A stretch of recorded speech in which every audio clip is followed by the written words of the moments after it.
You don't have to get real complicated when you're baking or cooking outside. In fact, what I'm using today is simply the store-bought dairy case break-apart cookie dough. With the cookie dough, there's a recipe or instructions that tell you how long to cook it and what temperature. It says 350 degrees, 8 to 10 minutes. Unless you look at another instruction and it says 11 to 15 minutes or 9 to 12. So at about the 9-10 minute mark, we are going to peak. Normally we don't peak much, but let's see what kind of damage we've done. Looks like we've still got another half the length of time, so we've got some time to go. So in that blink of an eye, we've gone about another 4 or 5 minutes. So we'll see what we're looking at right now. Again, we're still just kind of in spreading out mode.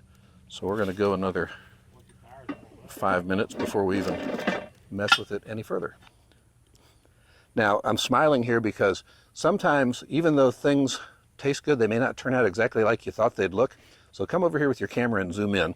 And then I'm going to let y'all come up and take a look at what we've got here.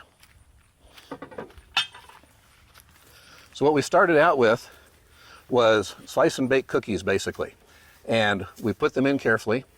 What we've done, though, instead of having cookies, we have a cookie. And that will still work. That's a cookie cake. That is. Now, I'm using a parchment paper liner here, and the parchment paper does a couple of things for me. Number one is it allows me to lift everything out at one time if I'm getting too much heat underneath. But the parchment paper allows me to lift everything out. So if I'm doing biscuits and doing multiple batches, or if I'm doing multiple batches of cookies, I can lift it out, set it off to the side, and then I'm good to go. The other thing the parchment paper liner does for me, I do the dishes by throwing the paper away. I think that we are about where I want to be on here. Still going to be a little soft on the bottom. And so when you see a portion of the cookie that has a little bit of a different look on one end, that's where it was flipped over and I flipped it back.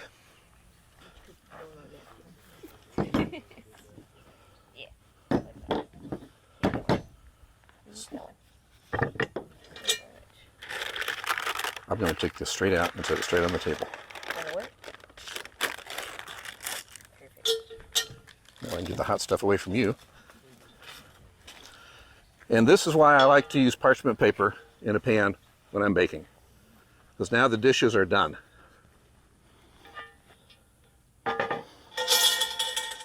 So right over here, we've got some cookies. They have been beautifully cut, and would like to invite you to come give it a taste.